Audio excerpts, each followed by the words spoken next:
job. I'm going to go up here and like, hello, all suddenly, and everyone's going to do it. So that's cool. I'll take that. Hey, we're Out Loud Huntsville, and this is our open mic.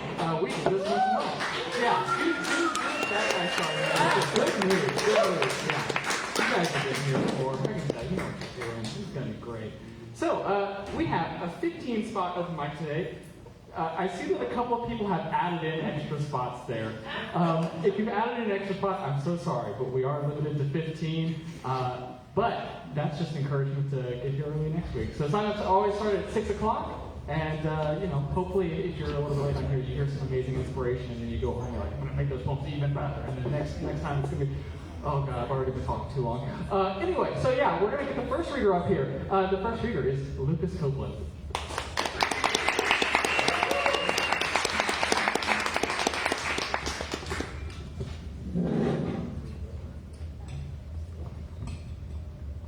There we go. I work at a hospital, and I made the sad mentally ill children do haikus recently, so I've been obsessed with syllable patterns, and I started writing haikus, but all of them were trashy, so I made them longer. So this is a poem about my cat. She meows once more, pacing the floor. Jesus Christ, watch 3:45. My baby cat, how I adore. Please go to bed, so I can snore. She ignores pleas like black fleas, demanding attention for please. A single dinner isn't enough. I try to say this is tough love. She protests more than before, jumps right up, crushing my guts, tiny cat paws, hooking sharp claws. What are rules? Violence plus laws. Gemstone eyes cut sharp through night haze, emeralds gilded, glowing gold, winking from street lights, long since gold. I don't want to get up, it's cold. She jumps down to the ground to examine my heinous crimes, wedged in the corner, bending mourner, alone, moonlight fills her bowl. Again meowing, feed me sinner, but this will be second dinner. Portion control, I must control for my kitty to get thinner.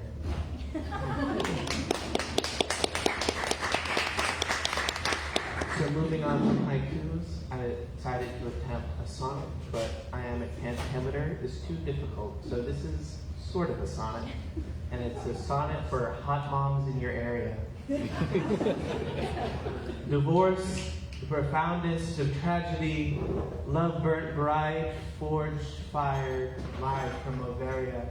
Now torn apart, scattering family, leaving hot single moms in your area. Sing the praises of the single mother, you see clear how well she tames her brood. Trumpet that this gem shines like no other, please pardon me if I come out crude. But this thorny rose, I would pick it swift, because I've ascertained benefits. You see, a broken family is a gift. Treat her kindly, noble beneficence. Love children as yours and find harmony, whilst you enjoy all that alimony.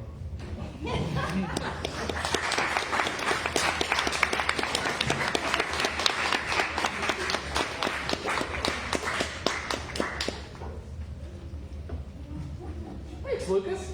Yeah. So, hey, wait, you've read here before, I know.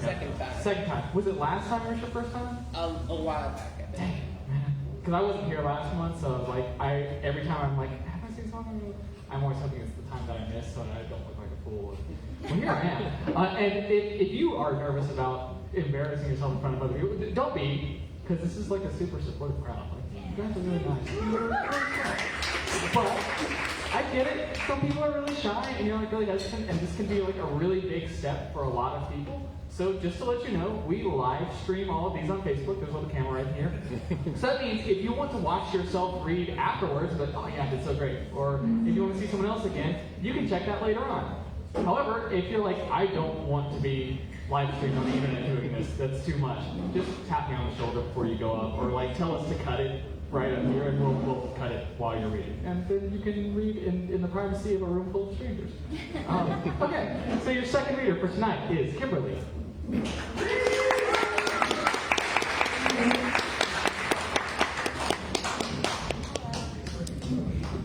The core of poetry really is hot single moms in your area. That's really why we all do that. This is a new poem. Yeah. The wraparound deck secured tightly to the exterior of the roundhouse dome, the skylight with its spokes of oak and glass-clean pine slices, the swirling whirlpool tub under the center for a view of overhanging boughs and stars. I am seeing so many circles on this trip to the Smoky Mountains.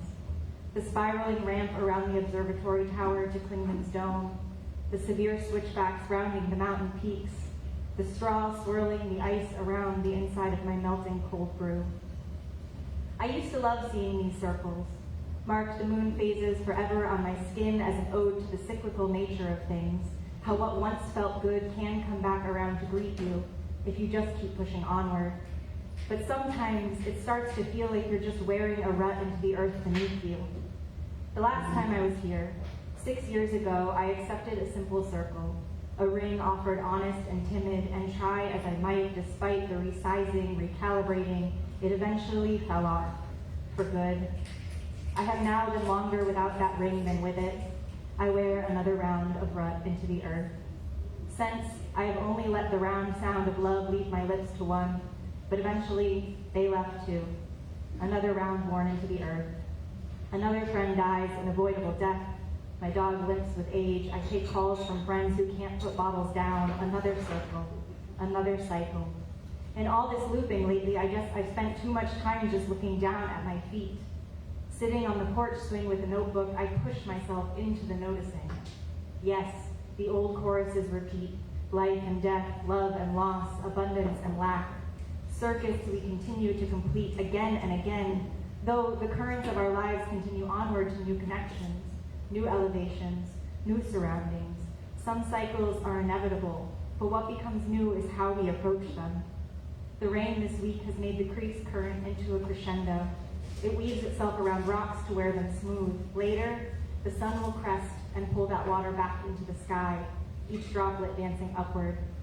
I can't imagine them rolling over with groans of here we go again. Instead, they approach the clouds like a lost lover, arms open, ready for the best part of their favorite film.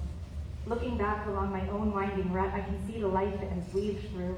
Mountains and valleys, some cautious treads, some worn deep, like a path around a playground slide, climbing up, eager just to experience the fall again. Yes, I remember now. Can you hear that?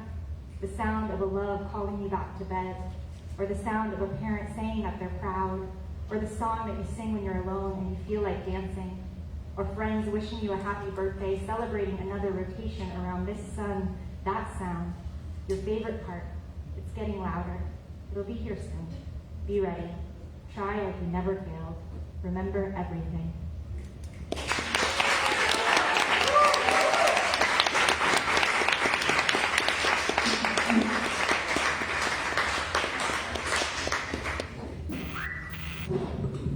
I need to hear that. Thank you. Hey, so the next thing I have on my list, I have a list of things to tell you guys that I don't have to just stand here, but in between each one, and I crossed them all. So the next thing on my list is to remind you guys there is a 5-minute time limit. That's just because we only have this space for so long. That's the same reason we have a 15-spot limit. And if you reach 5 minutes, Bork is going to make this noise.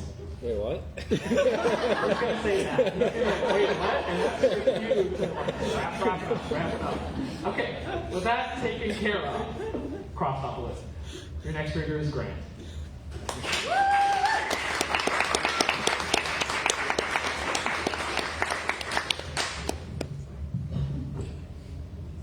Hi. This one's for Jason and for Maureen. Here's to the howling ones, those who sing song melody to dance, aspirations to the whirlwind like chopped liver on a chessboard, sawmill gyrations, electric trombone on the streets of Berlin. It's the bleeding neon heartbeat of our utopia. Blinding falsehoods and vinegar youth, their jar pickle stolen out of the broken window of your concubine vanity. Witless winding, die casting, snow crunching, adjectives, verbing, verging, venting, venerating the wrong things, caught in the machine late in the game, the bases are loaded, but you're on the wrong team. We're distracted, divided, they're speed running the exploit, Caesar's playing kickball against the Cylons. So, I'm with you in San Francisco, in the house of Elrond, but the entire world is burning. I'm with you in Austin, in the house of royalty, and we can't hold eternity. No rope on the balcony will catch eternity. It's such a small place, eternity. I'm with you in Seattle, and the gods are laughing at the circus where they have been reincarnated. It's us, the necromancers, dancing in the dead-eyed night. I'm with you in Boston, Rotten Bean Apple Town, but the bean took to Chicago and became a lesbian on the rooftop where we were naked for all the bankers to see. I'm with you in Pittsburgh, and the angels of twine are stapling themselves to each other, and someone trucked a squid and branded themselves in a church across the frozen river. I'm with you in New Orleans on the wrong side of the road for a single night, and floodwaters play a tiny violin in a house of uninvited. I'm with you in New York for an interview with Edison, but she doesn't want to speak to me anymore, but still rides bikes. I'm with you in Portland on a naked ride, electric trombone on the streets of Berlin, reverberating in a bar with no name in Kyoto, in the dome at Hiroshima, on the streets of Selma, and a hotel in Kigali. I'm with you everywhere, but won't you let me go? Don't let go. I'm not ready yet for you to go.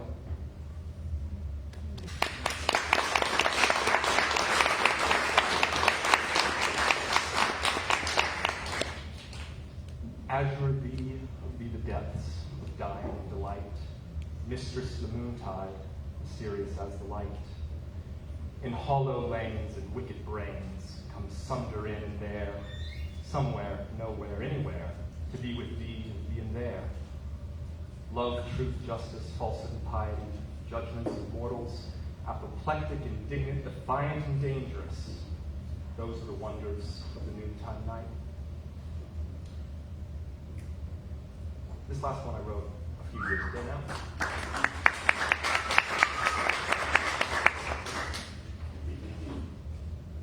I am a wraith, despondent, dead and doomed, fell visions wrought against the sky, screaming ever faster, dust and lilacs in my hand, not mine, not mine.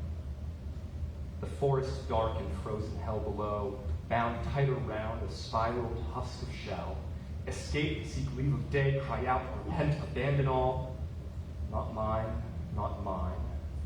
The pebbled shore, so still and far away, wept still with fog until dawn does not break but mends, and so hope is in the morning, in starlight and old words.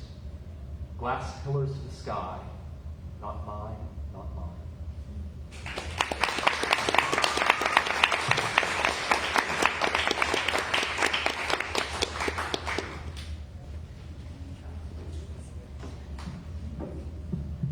Thank you very much, Grant.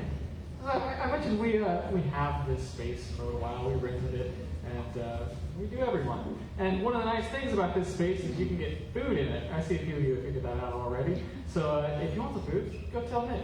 Nick, take care of yourself. He's a good dude. Yeah. Okay. Our next reader is Alexis.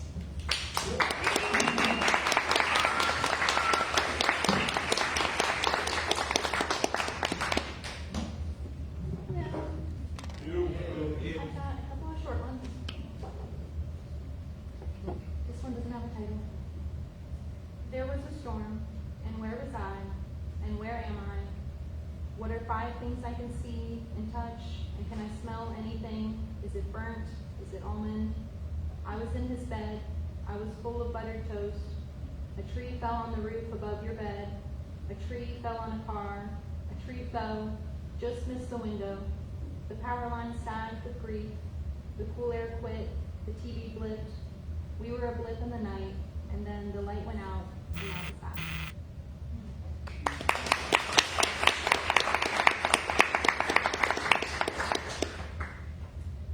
This one also doesn't have a title.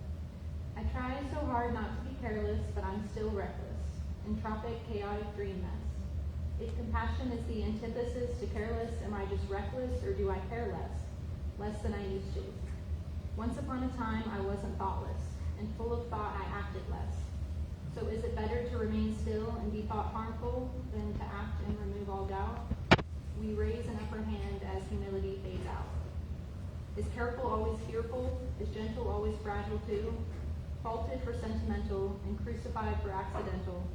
Is mindless still painless? And wasteful is a bitter distasteful? Sits on your tongue your whole life through.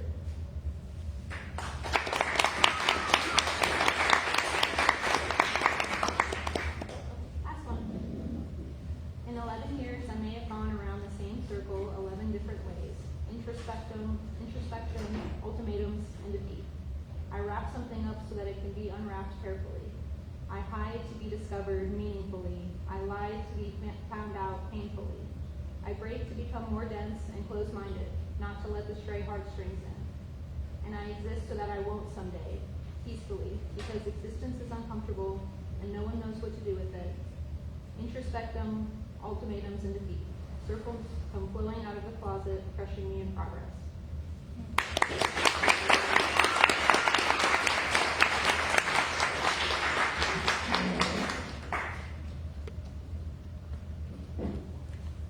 No one knows what to do with it. What an observation. I like that. So I mentioned Nick is going to help you out. But the thing is, if Nick helps you out, you should help Nick out too, because Nick wants to get paid. So be nice. Tip. Bartending is hard work. Tip the man. I'm trying to help you. Don't listen to Nick. He's very good, but he doesn't know what he's talking about. It's hard work. Okay, your next reader is Grace.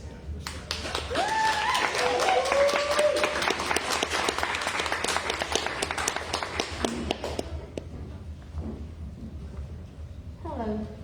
The worst part of being here is when they're about to call your name and you're like, is the mic going to be too tall and I'm not going to get it down, and Kimberly makes it look so easy and I can never do it. And it's fine this week. Yay! I've got 2 new poems. This first one is called Scanning. Inside the MRI machine, my wedding rings vibrate. I try to imagine I am in a sensory deprivation tank. Imagine the shrill whirring is just ocean sounds at some ungodly decibel. A nurse asks, are we looking for a reoccurrence today? Aren't we always? I slow my breathing, picture my children at home. My hip aches, the prosthetic one. I fall asleep in a chair while dye, radioactive and cold, seeps into my body. Someone tells me 10 more minutes. Outside, the air is heavy with hope, or something like it. It coats my skin like sweat. I do not wipe it off. Thank you.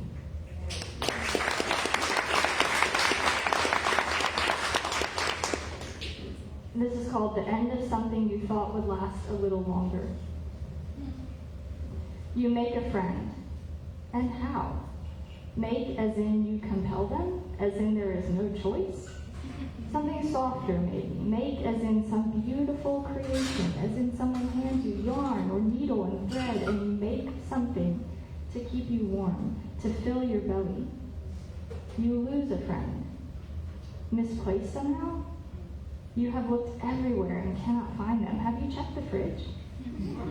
If the fit isn't quite right, look for a donation bin. Perhaps this one could be worn better by someone else. Could be ripped at the seams and turned into something new entirely. Boundary lines drawn not unpleasantly but invisibly, crossed mistakenly by pure misfortune like a dog running over an underground fence. Shock, shock, shock. My children are a wild bramble of berries. A passerby tells me the fruit is bitter, and how would they know? Wait for fruit to ripen before casting judgment. I am not begging anymore, simply making a suggestion. A friend makes you. A friend loses you. You are something warm and unraveling. You are a light dimming. You check the fridge.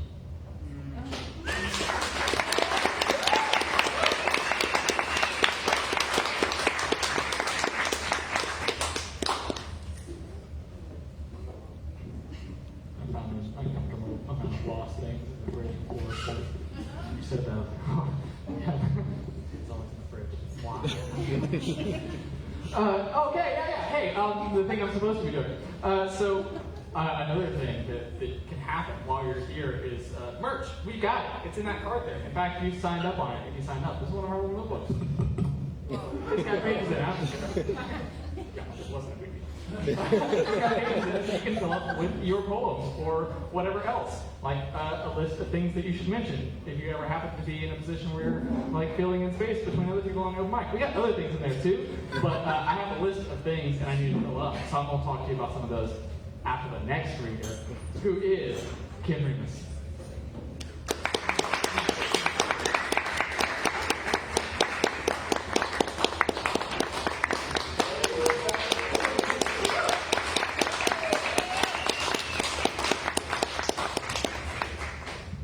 Good evening. Can you hear me? Yeah. Glad to be back. Okay, what I'm going to share with you tonight is a piece called This Moment. It evolved over time, so there are different ones put together. Dear heart, our love is easy, unassuming. Without demand, it's natural. Your energy is healing. The power of your presence fuels me. You see, right now, and this moment may never come again, so I live in it. I'm trying really hard just to be in this moment with you, but it's difficult to be in the moment feeling like at any moment, this moment might be the last moment. So while I have this moment, I want to kiss you, look into your eyes, and feel you more than I see you. I want to lay on the couch and with my legs across you and daydream with you. I want to ponder theoretical shit and laugh at the silliest of things with you. Dear heart, I'm trying to just be in this moment. Not last year, not last week, not last night, but right here, right now. Not dreaming of what it could be, straying so far into the future to see. Not planning and forecasting a life of you and me. Not fretting about how long is it gonna be. Not thinking so hard, not thinking so much. Just be a master of milking the moment and drink. I'm drinking every encounter until the very last drop. Yeah, it's a challenge to be in this moment when deep down I desire a lifetime of moments with you. Dear heart, what I've learned about being in this moment with you is even if it's only for a moment, I want all that this moment has to offer. I was never fond of saying it's better to have loved and lost than to have never loved at all, but here's the thing. I want that love. Without fear, I want to dance and swim in it, drink it and massage all of my dry places with it. I want to study it, write dissertations on it, get degrees in it. Yeah, I want it, all of it. Don't want bits and pieces, loose samples, or cold leftovers. I want your always and forevers and the best of your right nows. I want to close the door to the world behind us. Stand face to face with you, just get lost in this moment with you. There are times that I wish I could be a little bit more basic, simple. But the truth is, I live for this shit. To love is why I breathe. And I want to love like a laugh that makes you cry and grasp for air. It's loud, it's sincere, unrehearsed, unapologetic. So even if it's only for a moment, I want all that this moment has to offer. I'm trying to breathe, inhale, and just be. But you see, in this moment, in the moment before this moment, I was seeking. and in every moment since I've been finding pieces of our next moment. So in this moment, I simply choose to love a lifetime of moments with you. I'm Kimberly Remus. Thank you.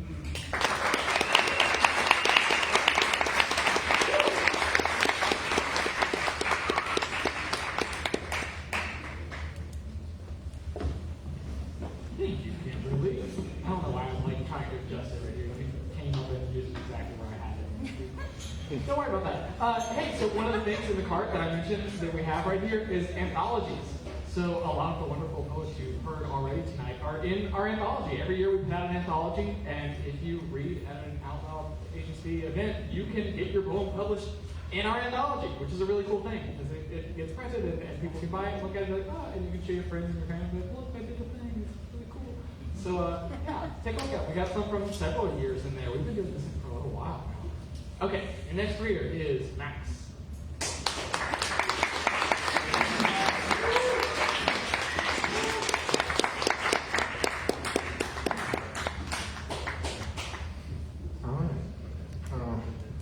The higher I get, the landing hurts a little bit more.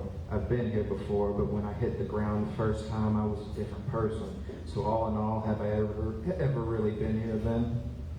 Mother Nature was hot on the trail of Father Time, but lost track of him down memory lane near his son's block where a stop sign's just a prop, paling in comparison to the crosswalk where the people pace and winds blow to move everything forward. Flashing lights coupled with the sound of sirens, man down was what was heard by the herd of people quickly gathering around to observe, keeping a distance, not wanting to miss this, close enough to smell the fragrance, but far enough away to not actually see the lipstick smudge from death's kiss.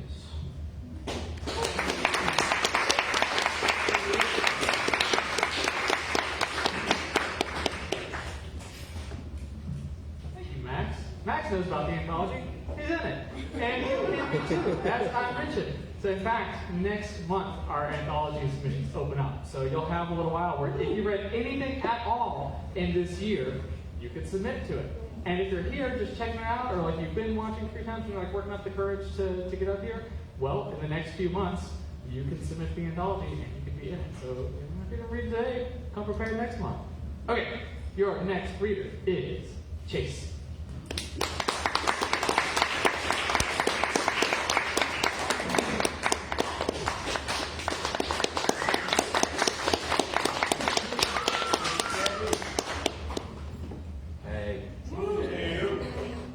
I got 3 poems today. This is the first one. It's called The Ugly Man. The man was ugly. His jaw looked like it was previously broken, or currently. His nose zigged where it should have zagged, bouncing back and forth, and you couldn't tell a wrinkle from a scar. And the bags under his eyes were at maximum capacity. He shrugged and he told me, the wind through the trees and the dead leaves crumbling beneath your feet, the rising sea and the stars that you still can't see, they're all just your cousins. His hair stuck out at random as if the clumps were trying to escape what was going on, and his eyes had a small glimpse of light that nearly cut through his lonesomeness.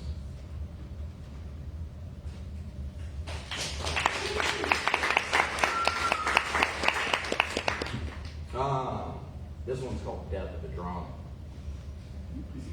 It was Daddy's 67th birthday celebration, and the house was full with people in smoke, laughter, and jokes, but there was silence in the conversation.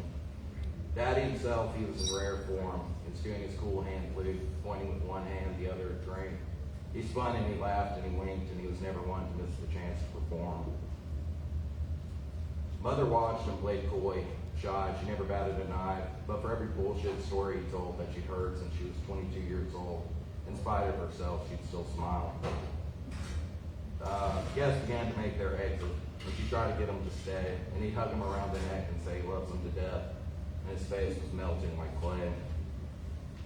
He kissed her on the cheek and laid down to sleep, and he never awoke again. He lived his own life, and he never got it quite right. Now he's as dead as all his friends.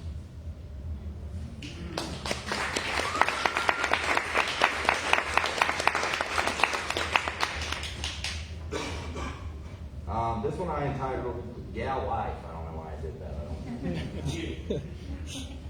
I don't all there ever is or ever was love and fear. Everything else is bullshit. Smoke and mirrors and booby traps to try and distract you from what's real, what's really there. You're the only one moving to the rhythm of the guitar, thrashing and writhing, twisting and dying, and the tempo goes up, up. And the song ends and you look about and everyone else has been dancing to the drums. Life will turn you round and blind you with lights, with tricks and noise. Up looks down and sideways, and you're left with a decision here between acting out of love and acting out of fear.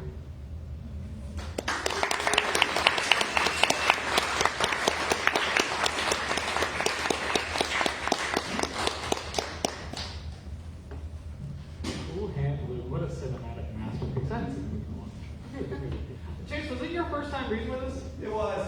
One more time. Thank you so much. We hope you come back next time. But I'm halfway through your open mic, and my note for what to do up here this time is to show you guys a new pin trick. Hold on. I've been dropping my pin a lot lately, getting that down. Yeah. How about that? All right, your next reader is Timothy.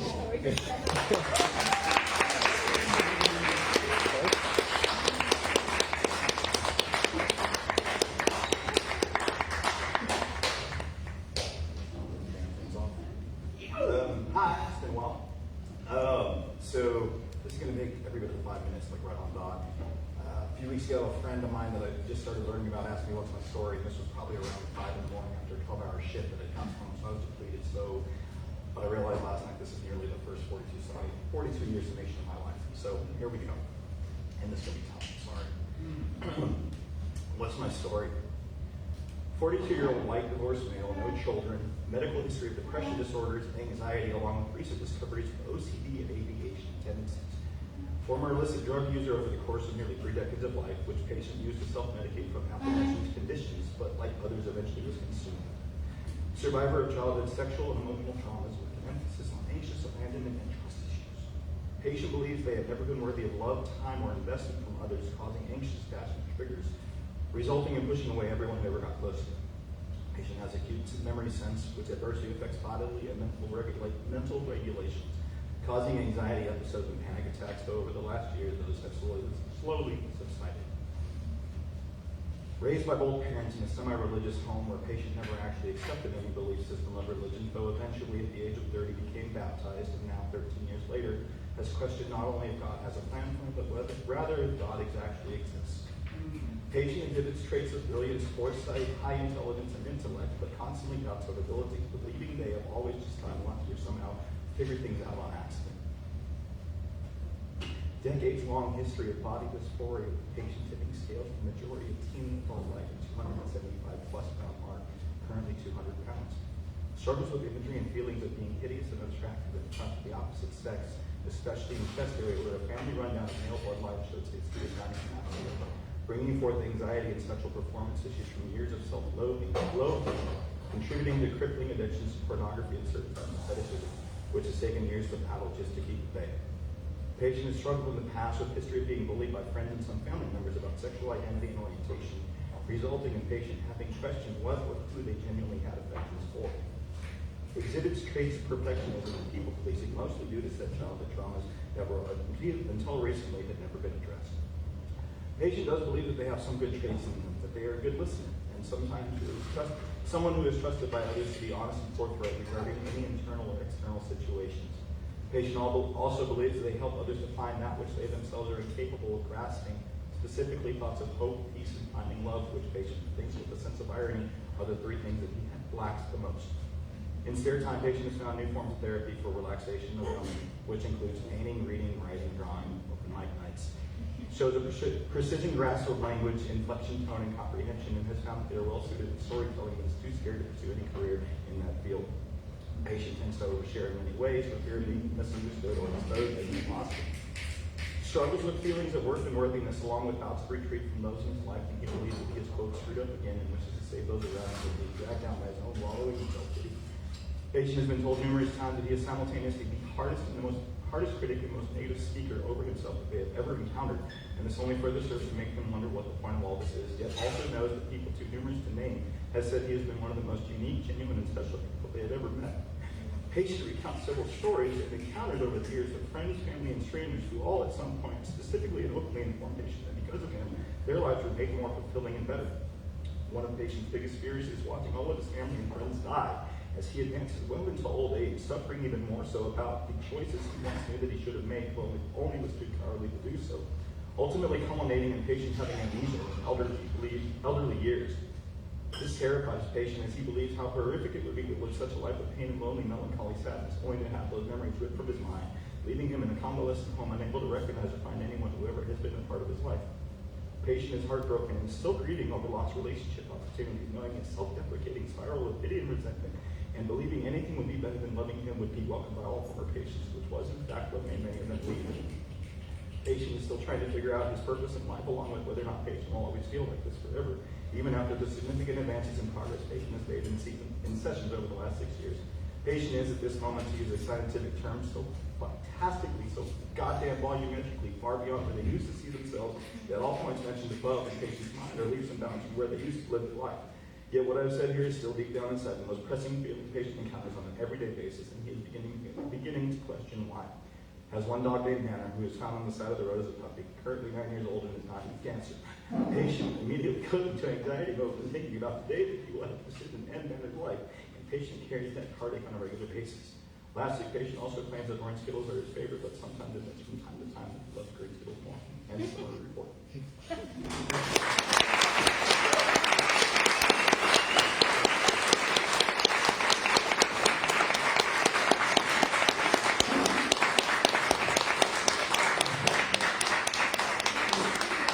Thank you for that. If you're wandering in and you're wondering what's going on here, we're at La Huntsville. We're a literary arts nonprofit, and people share literary arts here. We share poems, we share stories about ourselves, and many of us come here to do some healing, and for many of us, this is church. So vulnerability happens a lot in this place, and thank you for being vulnerable. We really appreciate it. It's like one of the things that keeps people coming back. So thank you for that. And I'm so sorry about your dog. That's really sad. Okay. Oh crap! I lost my place. Chelsea, you're up next.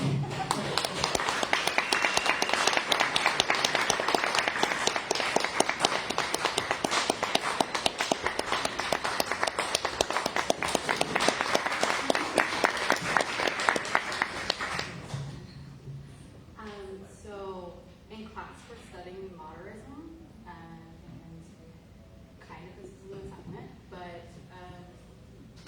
it's going to be a little odd. Just to, Amadeus Renegade for Benjamin Beaker. Static to staccato rhythm beats within. His conversation strums a cardiac adagio and tethered strings.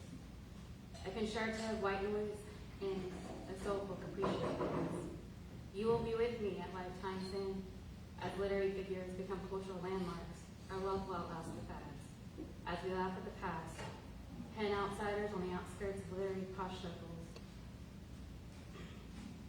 Butter knife in hand, you scrape the breadcrumbs to the stuff forgotten. Accepting flaws that have no matter. We share puns back and forth and back, only two can share. Literary figures converse to a sharpened point, their names lie in the windows. A pound and Gertie, Gertie and pound. Pound, Gertie, Gertie, pound. Leaders of the lost leading the lost leading generations lost. Are we all still lost? Days confused, mass confusion of wrong turns, in search of a life well lived. Searching for saviors, saviors searching for those to save. Who will bleed for you if you won't bleed for them first? Bleed first, first bleed. Who will bleed first? As we all moan, let imagination be. Sing Z's and sting. Madness is brilliance, my love, he says as I tell him of my desire to dance. Dance in a field of rain, feet muddy, rain running. Dance with me in the rain. He takes my hand, a raining forte drowns our ears. Rain runneth over limbs, dancing poco a poco, and tangled drenched embrace. His pen, a renegade pizzicato, plucking notes of sarcasm. All life is a scene flickering, black, white, gray, full colors of spectrum. Who's to say? His words scream, blood in the water, wake up, hear me, voice reminiscence of shards of glass jarring. Smell the sandpaper chloroform as your orphan eyes onion cry, watching Rasputin swimming in a koi pond as a fat girl runs by with a mattress. Her loving running behind, screaming, Regina, come back, I'm sorry. Paper doll boy moves in circles, detoxing for Lent. When he comes to, he finds himself in a concrete mattress sandwich, wondering where the path went. A New York City wasteland, beloved and penned, reverberating life's colorful beginnings and ends. And what of me, the word weaver, the poet who can't mimic letter sounds, but words memorized. Her mighty queen, her comfort, her lover. Sheila's words, words live her. Gravity pulls, matter folds, curious particles ripple from her pen. Then and only then, sapiens spill forth in lines of reckoning. A master word weaver, she dreams of science and technology, gambling ambitiously.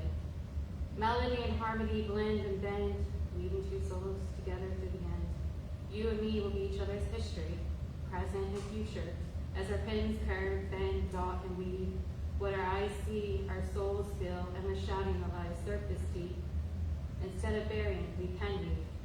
Parchment ink, we pen weave. We pen weave.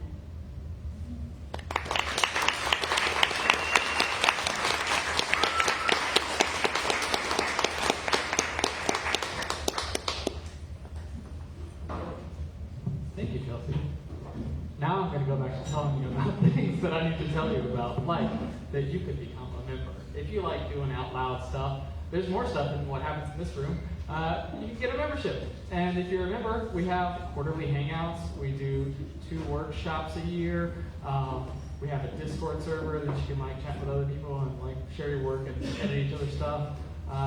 And you get to feel good because you supported us. Membership is $25 simple and it lasts a year. So if that interests you, come holler at us after this and we'll get you hooked up with that.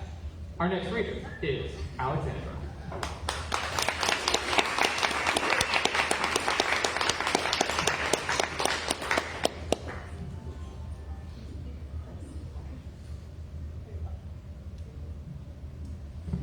Alright, so I'm going to be reading 2 poems, and this poem was inspired by a sculpture. It's called Winged Victory of Cemeteries.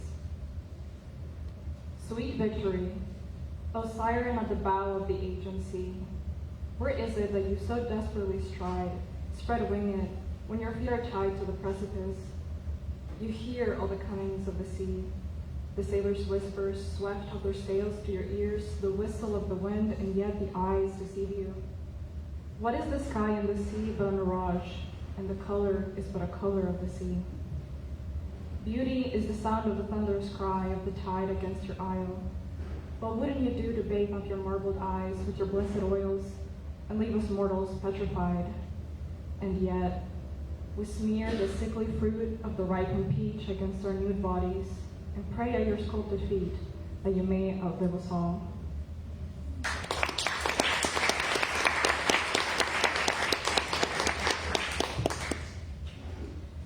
This next poem is kind of an ode to the last person you think of during a funeral. It's called Sir Gravedigger.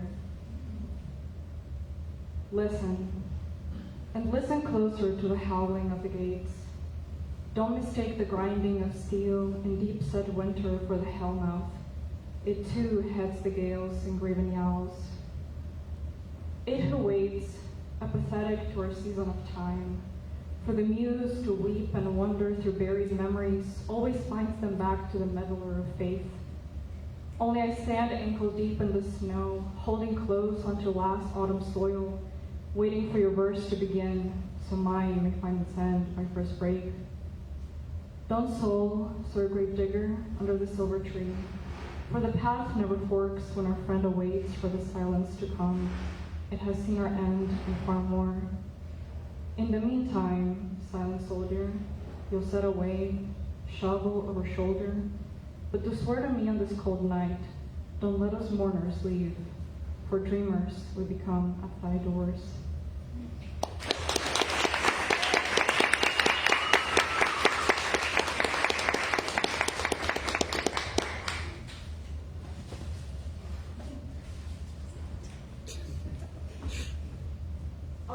is that your first time reading with us? Yeah. I'll see you. It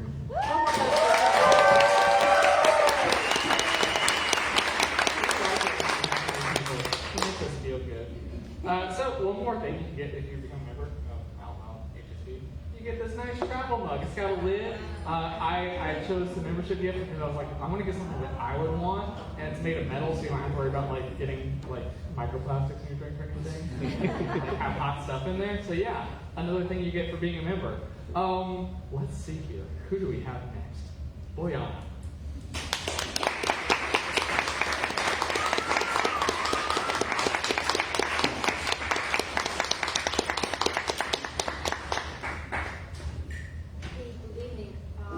So it's been a while, and I guess, this is my first time this year. I was pretty regular last year, so I finally got the anthology.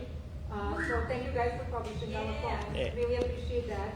And I really had a hard time kind of coping with everything that I'm seeing in the world, writing something that is optimistic, uplifting, at the same time vibrant. And I missed all the meetings, because I was waiting for a moment when I can finally write something like that again, but it didn't come. So seeing the world around me, I guess I'm back here, but not with some of the poems that I expected, something else that just kind of comes to me. So have right on tears in this world of fake smiles, envy and prestige, tricked by propaganda of illusions, disappointed we find that we have suppressed pain inside. With frozen smiles and frozen tears, we are stepping forward in a circle. We walked in with no warning. We faced inhumane sights, us, person by person, us, the people. We neglected own pain, own illness, and those who accepted their pain, those who confessed own weaknesses and faced themselves like they face us. In fear of our own selves and our own pain, we threw our tears into our souls like in the bag that someone else will remove, clean, take into themselves. All our temptations, illnesses, and pain. Have right on tears, all my tears, before 30, before 40, before all the years, born before me, that were dropped and the first tear into my eye. Is it that we have to wait for pain to arrive, for our consciousness to awake, suppressed on purpose for not to recognize each other in passing, us, people, teared away from our pain, person by person, silent statues, clone copies of ourselves, with own consent, shrugging shoulders, with unnatural smiles and perfectly white teeth behind, working on our physical imperfections, we are giving up our uniqueness, our inherited tears, our illnesses, everything we are unique and sane by. Have right on tears, while we are all leaving our own selves, the dense tears we are not noticing anymore, carrying like a stowaway, surrendering to the future, slowly falling into ourselves, being pushed into the unknown made out of our own fears, and weaved into the darkness.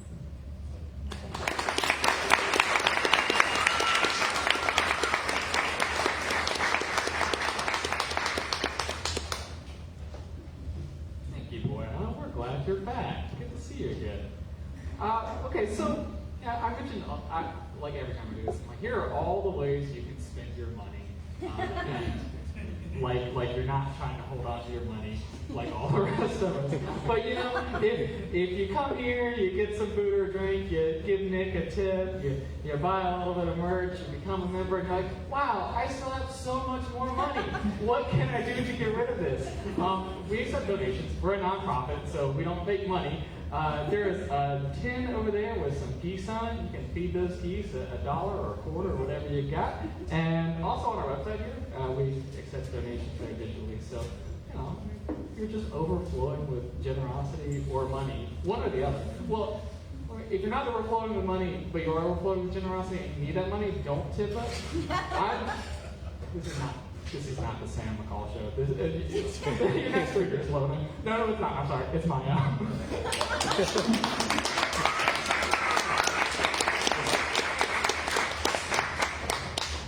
Okay, so I'm reading something I just wrote, and it's not poetry, it's prose, but it's a work in progress, so it's part of a longer piece.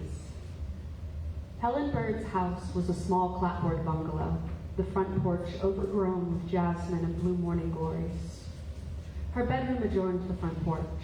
It had been the master bedroom, the bedroom her father and mother spent their wedding night in, the bedroom Helen had been conceived in, her father's pale, solid body humping against her mother's lithe form. After the incident, he began to sleep on the couch, under the quilt his mother, his mother's mother, and his mother's mother's mother had crafted and expanded upon for generations, until it was so huge as to take up an entire room. Each morning, Helen would creep out of the nursery, climbing from the crib she had been forgotten in, the crib she had long ago grown too large for, and search for his body among the folds of cloth. He started awake as soon as she touched him, her hot little hands sending up puffs of steam when they brushed against his clammy skin. Eventually, when she realized no larger bed was coming, she moved her belongings into the abandoned room. It was frozen in time. On the morning of the incident, layers of dust inches thick coated the turned walnut side tables. A cup of lavender tea was still on her mother's side, its surface covered in green mold making its way up the sides of the white porcelain. Her father's Bible was open on the dresser. The corners of the room hung heavy with cobwebs and fat white egg sacs. Flies' desiccated bodies littered the windowsill, having crashed into the glass one too many times in their attempts to escape the wolf spiders and daddy longlegs. In the window, which looked out onto the porch, the window through which he had first seen his wife's lifeless body and his daughter caked in blood, was the ornate web of an orb weaver. It sat still in the center of its creation. Yellow and black banded legs cast shadows across the crumpled bedspread as sunlight streamed in from the south-facing window. Helen Bird emptied the room of her father's belongings, stacking his clothes outside the door in a precarious heap. His Bible she left open, placing it on the twill, slip-covered sofa he had made his new bedroom. Everything of her mother's went into the cedar chest at the foot of the bed, a gift from her grandmother when Helen's parents got married. It had originally been filled with the white linens and satins of a bridal trousseau, nightgowns and brassieres and tablecloths and napkins for the new home. She did not disturb the spiders. The room had been abandoned by humans. They had taken up residence when they saw it available. Who was she to disturb their homes now? Her father never mentioned her move. His clothes simply disappeared from the doorway, and he went on sleeping on the couch beneath the quilted labor of his foremothers. Helen left a cup of tea and mold on the bedside table. Each morning when she woke, she would turn over to examine it, see if the furred layers of green had expanded. Eventually it would grow over the lip of the porcelain mug, creep down its side, and begin its work on the wooden table. Her father would never come into the room again, would never find the green creature till it grew to the doorway and crept underneath. By then it would be too late. The wooden floors eaten through completely, the carpet beneath the bed soaked through and threadbare. It would be working its way through the drywall, gypsum flaking away, covering the growth in white specks. By the time he noticed, the bedroom of his daughter, the bedroom of his bride, would be the domain of that mindless creature completely. Fed by the last drops of his wife's saliva, it would consume the bedroom in which her death had begun.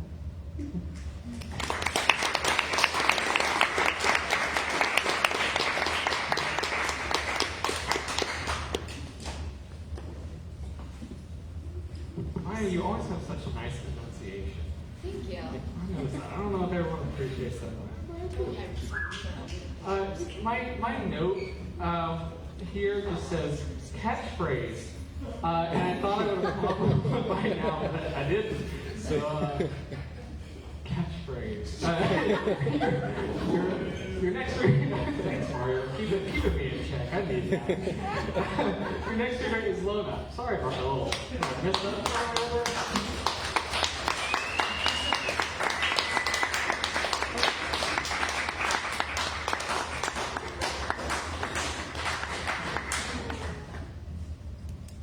You don't need a catchphrase.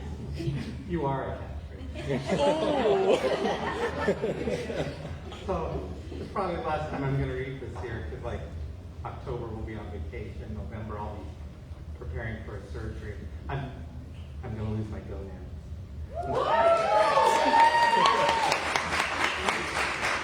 It might be thought of as a gender-confirming surgery, but actually it's a comprehensive program for weight loss.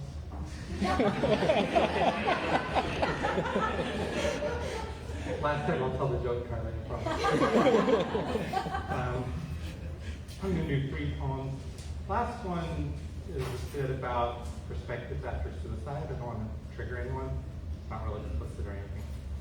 The first one, and I got words from people beginning of the year. The one I drew last time was automobile, to see if I've ever written a poem about an automobile. This is the closest one. I had to go back to 1990. I just got back from my Mormon mission, and it's called Driving to the Kolob Canyons with Grandfather, 1987. Now, Kolob in Mormon stuff is the place where God dwells, and so that's part of the layer here. He gazed at the red light emerging above the rocks as if it were an undiscovered grace, while I watched the double yellow lines weave silently beside us. Draperies of sand billowed and flowed along the ridgetops, leaping and then descending to their rest in covens of granular solitude, dipping and receding, each one dancing with whispered edges of the desert's breath. When he spoke, he was stretching his legs, sore from deep furrows, and simply said that God had brought beauty to a desert place. God looked down at us as we sped toward Kolob and saw the shifting sand, the rugged gentleman twisting carefully in his sweet seat, the lines rolling silently beside us, and the curvature of the wheel resting gently in my hands.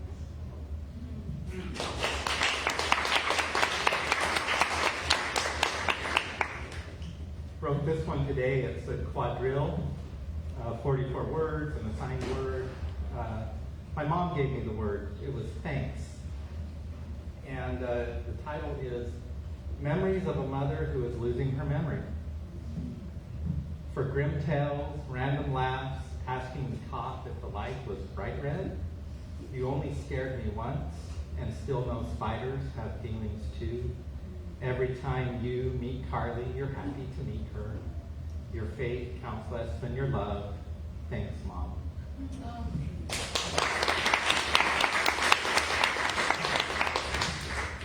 So, I still walk by this place several times a month now, and I'm glad I do. Glad we're all here. A lot of the poems had to do with eternity, finding eternity in a moment. I'm really glad that we're all here. We're like this little national park of consciousness in the universe. It's really cool. All right, this one's called Flint River. It's a Shadorma.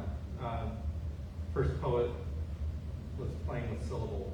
Shadorma is a fun way to play with syllables. Flint River. I had once watched these cold waters with the calm precision of one who had decided to sink beneath them. Another river is flowing in this bed from that day when promises filled pockets with the weight of stones. Walking now upon a great path on the bank, stones just sleep beneath the skip of my feet, glad to dance again.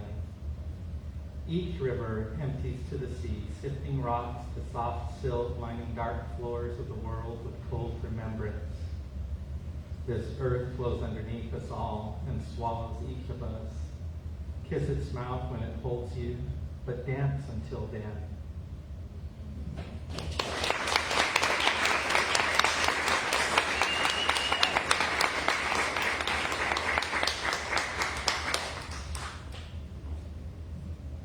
Thank you, Lona. It's been a long time since someone has called me from the stage and said something nice like you're a catchphrase. Feeling all right.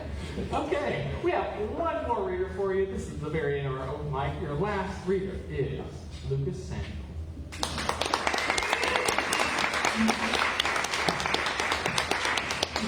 I Hey y'all, professionally known as Samuel. My friends call me Lucas, and my lovers don't call me back. I just got one going for you tonight. It's a little bit of a long one. If I go over, just tell me to shut the hell up. And it's untitled. When I was growing up, I heard the phrase, "I thought about you every day," or something along those lines, in all manner of books, songs, and movies. And I didn't understand what it meant until last Thursday, when I realized it's been 987 days and counting. I don't think you recognize me now. My hair works as a measurement of the time since the funeral you did not attend. I got your card though. None of the clothes you recognize fit me anymore. They hang off my shoulders like Spanish moss groups over the spring hill. My cheeks become gaunt and shallow from what you know, as I let all the blood and muck drain out, filling the bankhead and staining the parkway. I don't know if I became the person you would have always wanted me to be, or the person you wouldn't recognize anymore. I'd like to think I'd always recognize you. Sometimes I find myself forgetting the sound of your voice, except the last words that echo through the speakers. And now I stand here holding the knife in my own chest that I asked you to kill me with and you refused. Blood dried against my abdomen that I refused to wash away because while you only watched the end, I at least know you saw it coming and protected yourself. And now on the other side of a purgatorial line, I walk through stained glass halls of memories from a life that was never truly mine. That night, the first week at college, when I got drunk for the first time on the same hall as you, when you invited me to sit with you in the class where I knew no one but you, and we walked to our next class together. That time I cooked for you for the first time at my first apartment, the purple fingerlings that turned gray when mashed, and you told me they were the best, ugliest potatoes you ever had, and for a couple of hours while we were doing it all right. Shouting at each other as we read Shakespeare for the class we decided to take together, as your roommates asked what the hell was wrong with us, and we laughed. When you helped me start my career by connecting me to your other friends, and then when we celebrated your first magazine release, I think you'd like that I still order the same drink at Sonic that you showed me. I think you'd be proud of me for reading the book that you showed me. I think you'd smile when I told you my favorite band is the one you showed me. I think you'd be proud that I'm trying to do better, actually better. I think you'd like that now I understand that band's message. You could let it all go. While I asked if my skull on the table is still life, or is it even still life, I'd like to think that I understand what happened now.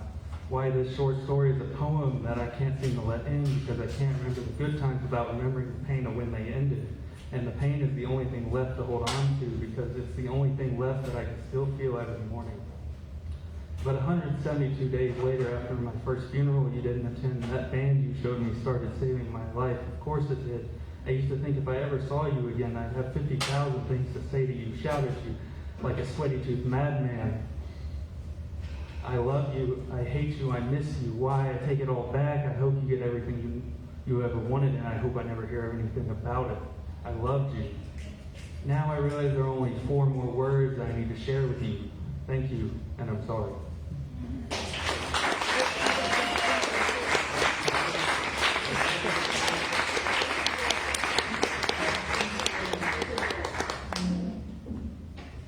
These are yours.